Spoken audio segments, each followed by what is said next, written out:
So welcome to my channel. So I hope you guys are okay. So you're still following up on the world updates, especially the Israel, Palestine and Hamas conflict, which is escalating. So currently the world is at the edge because it seems like Israel wants to invade Gaza. And the US and the UK, they have sent ships there to try and back Israel because of the fears that neighboring nations like Iran, Lebanon and others may intervene and cause a Middle East war. So currently, most people are not happy with the way US has sent warships there because that actually takes away America's credibility. So they can't be neutral if they're supporting Israel, and then again they're calling for some ceasefire. They don't seem genuine. So many eyes are focusing on the UN because now that the US has lost credibility, they're supporting Israel, obviously, even most of the EU nations like UK. So many eyes are now focusing on the UN. So UN, they're under so much pressure.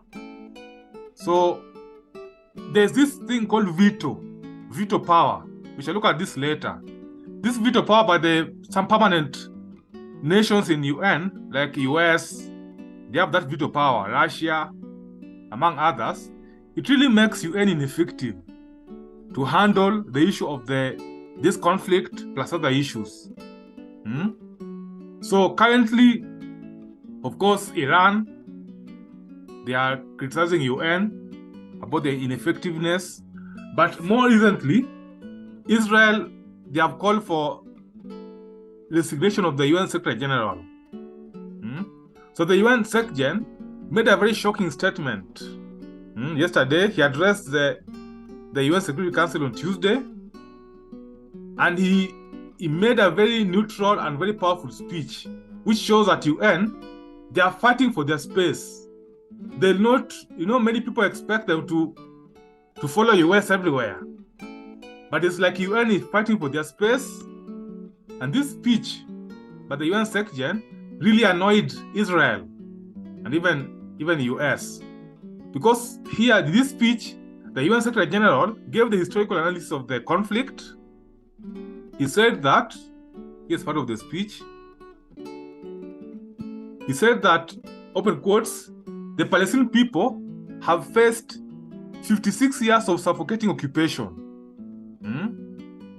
And therefore, he said that the attack by Hamas did not occur in vacuum. This really annoyed the UN, the Israel ambassador, and the Israel ambassador called for the resignation of the UN Secretary General because they're accusing him of being biased. But really, this UN Secretary is just saying the truth. Most of this, you see, the history is very clear.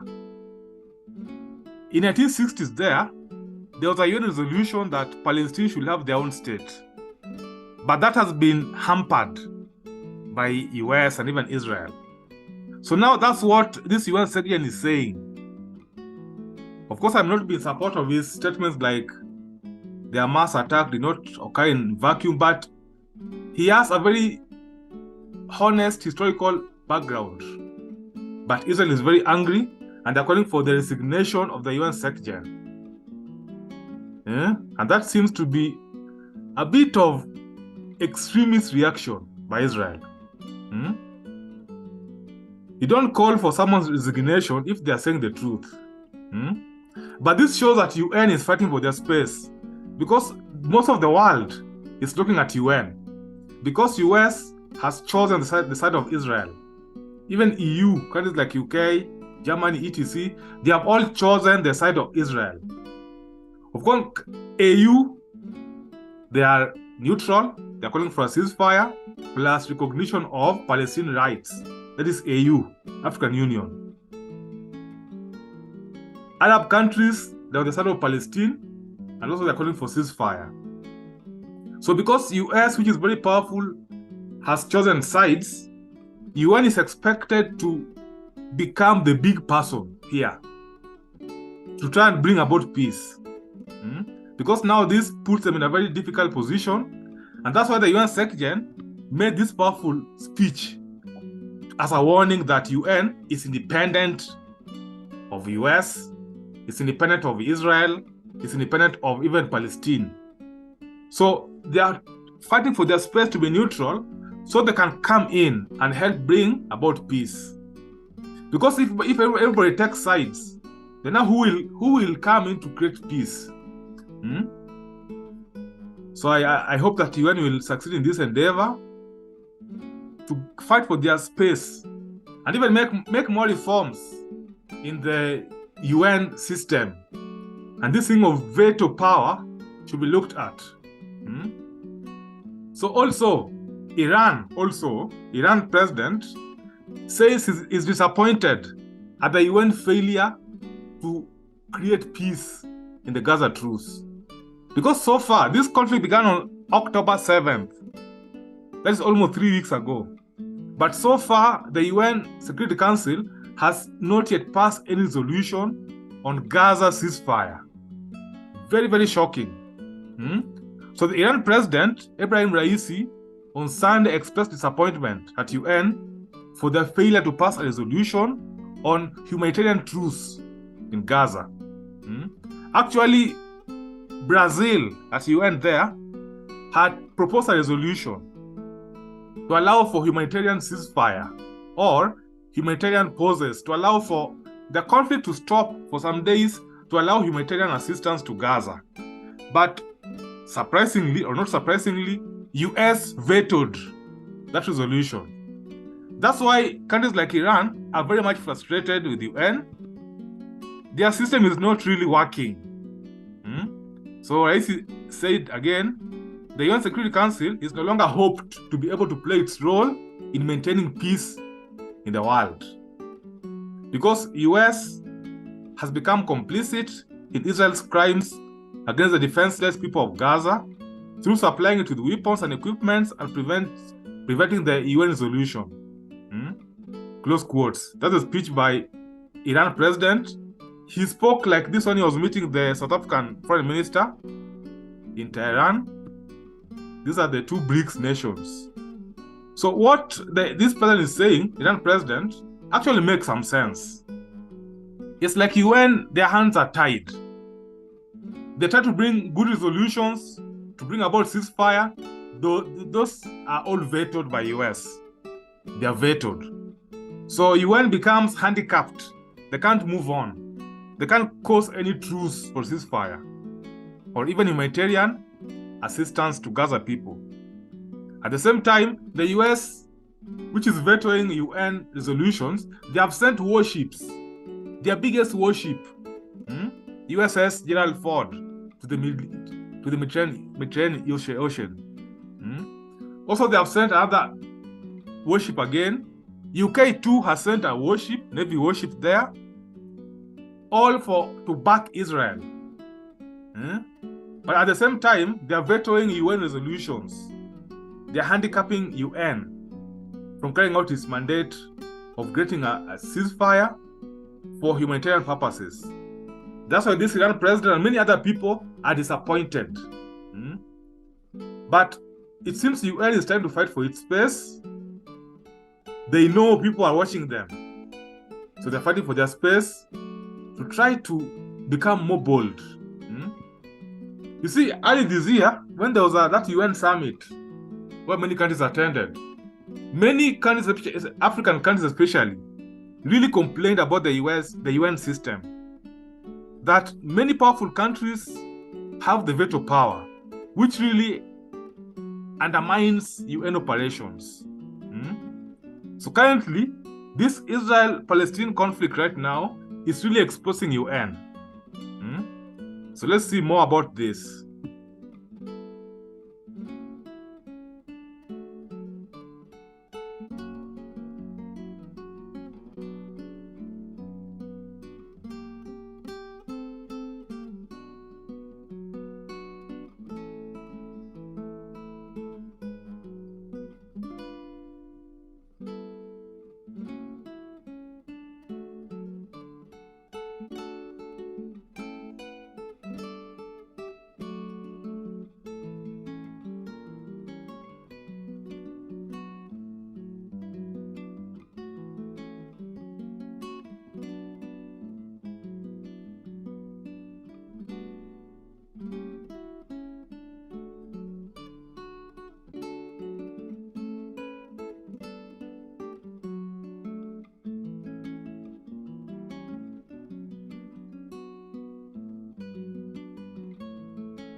So like you have seen, the UN is at a crossroads as this conflict escalates, because currently the Israeli tanks are stationed at the border near Gaza, and they're threatening to enter Gaza and begin their ground operations, which has been hotly opposed by the neighboring countries like Iran, among others. And even currently, a lot of humanitarian issues have been violated. The siege of Gaza itself was a violation of the humanitarian law, and even the UN complained about it. So, as we are talking right now, the US has taken the side of Israel, so they're not in a position to mediate or mediate over this conflict. The same with most of EU, like UK, Germany, all of them. They have taken the side of Israel. So they're not able to mediate or be neutral. US and the UK have even sent their warships to the Eastern Mediterranean to support Israel.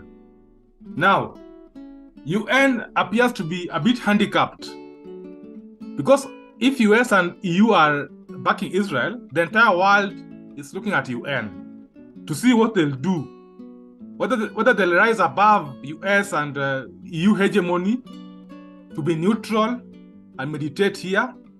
So there was a UN resolution last week which was proposed by Brazil to try and bring about some ceasefire to allow some aid to go into Gaza, but US vetoed it because US said that Israel has a right to defend itself.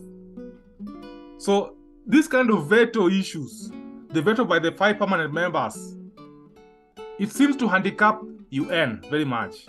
And that's why the Iran president, Ibrahim Raisi, said that UN is not capable to bring about world peace because they are really handicapped by this veto, like the veto of US. US always vetoes any resolution that seeks to oppose Israel. But US wants to use UN to protect Israel. So any resolution that supports Palestine, US will veto it, which is very frustrating. And that ends up making UN to appear to be handicapped. That's why the Iran president, Ibrahim Raisi, says that UN is not able to create world peace. So UN is at a crossroads, and they're trying to come out and defend their own space. So yesterday, the UN SecGen made a powerful speech at the UN Security Council, and he said that Palestine, they have been under a suffocating occupation by Israel since 1956, and they deserve to have their own state. And even these recent attacks did not occur in isolation or in a vacuum, but they were caused by historical issues which have been ignored by most of the world. That really annoyed the Israeli ambassador at UN, who is now calling for the resignation of the UN Secretary General. So UN is supposed to fight for its own space, to rise about US and the West, and even other people. Because UN is supposed to be neutral, to fight for everybody, not just Israel, but even the Palestinians too. Because if everybody takes the side of Israel, and then Palestinians are harmed, nobody will be there to speak. So the world will be under so much control. So UN is fighting for their own space. So currently they are under a crossroads, and the entire world is watching UN to see whether they'll be bold enough to ignore anybody's threats, to stand their own ground, to be neutral. So the Israeli ambassador really got annoyed by the speech by the UN Secretary General and is calling for the resignation of the UN Secretary General. We shall see how this develops, because currently the UN is trying to become more bold. Because already US and the West, EU, they're all backing Israel, but the entire world, there have been protests to defend Palestinians. So UN cannot just keep quiet. So whereas the West, that is US and EU, they are backing Israel, But the people, even in London, there was a 100,000 protest to defend Palestine. So UN can't ignore all this. There has to be a body that will stand up and be neutral and speak the truth. Otherwise, things can escalate seriously. Like when we even have a talk of some chemical weapons to be used there. So in this conflict, it has exposed the UN. And they have to either identify their space or they'll become irrelevant. So we have some 5 permanent members of the UN Security Council that have veto powers. These were like the founder members of UN Security Council. There's US, there's France, China, UK, and Russia. In the past summit, which was held a few months ago, the past global summit of UN, only one permanent member, their leader, attended. That was only US, where Joe Biden attended and addressed. But the other 4, none of them attended, which is very serious. And many countries, mostly third world countries and Africa, they complain about the UN system. Because this veto power can be misused, and US is misusing it. Currently, US is misusing it to oppose any resolution that can either be sympathetic to Palestine. They're seeing all those as attacking Israel. So this kind of veto is what really handicaps UN. So there's been a call to either widen this veto system or abolish it. Because currently, UN cannot really do its duty very well with this veto system by these 5 countries, only 5 countries. So that's why UN currently, they have to maneuver, speak boldly and get their space, or they'll become irrelevant. Already, other regional bodies are having their own meetings outside the UN. Like we have had the recent Cairo summit, which was held a few days ago, to try and look for a solution to this Israel-Palestine issue. In this Cairo summit, EU leaders were there, even AU was there, African Union, and even America was present, even Russia. So the entire world was represented. This kind of summit is supposed to be held in UN. But you see, they're holding this summit outside UN because UN is very much handicapped by this veto issue. US is bulldozing everything at UN, so they're not capable of doing anything much. So this Cairo summit, the leaders came together to try and find a solution. And after this meeting, I think we have seen some positive developments, that now finally some aid is going into Gaza, even though it is too small, but it's a step forward, which means that UN should either become bold or they'll be ignored. So the Gaza is being bombarded seriously. And in fact, the Western media, they are not covering it objectively, which means that a lot of genocide can happen here and nobody can know. Just like in the Rwanda case of 1994, where the world media ignored it. By the time people realized, almost 1 million people had been killed, which could have been stopped if there was an objective media coverage. The same is happening right now in Gaza. So there's so much bombardment, even mosques, Orthodox churches are being bombarded so much. And the Israeli soldiers, they are planning to enter into Gaza and start their ground offensive, which will make matters even more serious. And this is a picture of US ambassador at UN.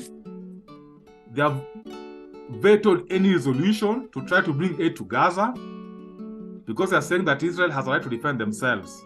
That's where the world is currently.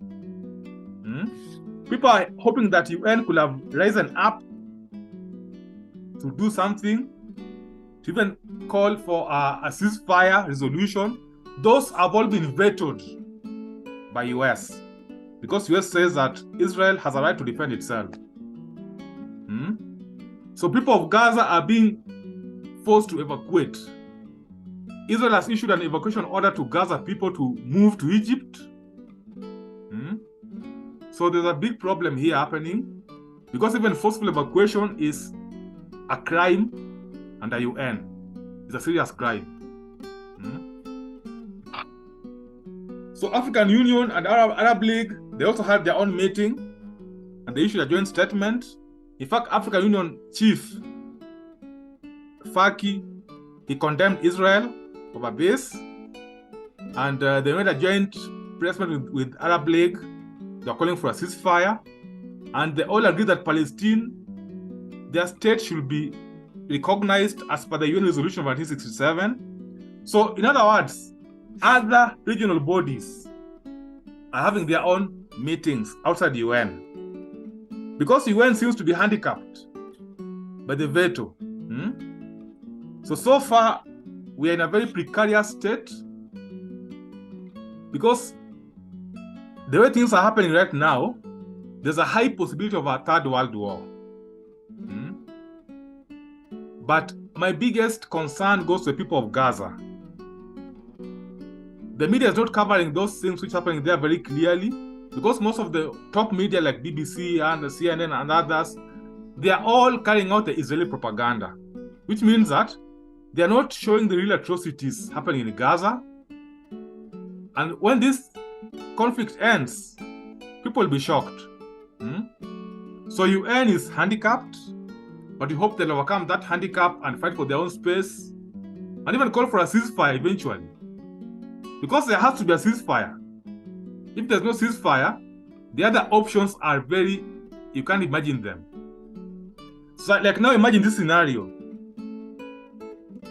If Israel, their tanks move into Gaza to begin the ground operation, Iran and Hezbollah will move in, they'll attack. Among other groups, because there are many more groups there. It's not just Hamas and Hezbollah, there are many groups that move in. US and UK, they have stationed their ships there, warships. They'll start attacking Hezbollah and even Hamas. Hezbollah is in Lebanon, which means that by attacking Hezbollah, they'll be attacking Lebanon.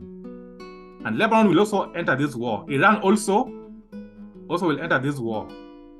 So if there's no ceasefire, this thing will result in a third world war. Even China's warship, they're also stationed in the Middle East there. So there's a lot of tension happening. And we always thought that UN was the big guy that could rise above the West and the Eastern hegemony to bring about some neutrality and call people to the table to talk. But now UN is handicapped. All their plans to call for a ceasefire are being vetoed. So I hope that these other bodies like the AU, Arab League, Cairo Summit, Asian groups, we hope that they'll fill the vacuum of UN and maybe call for some peace and ceasefire. So we hope that this violence will end and there'll be a ceasefire and we can move peaceably in the future, because things are very bad currently. That's my video for today. Let me see your points and your comments in the comment section. And otherwise, thank you very much.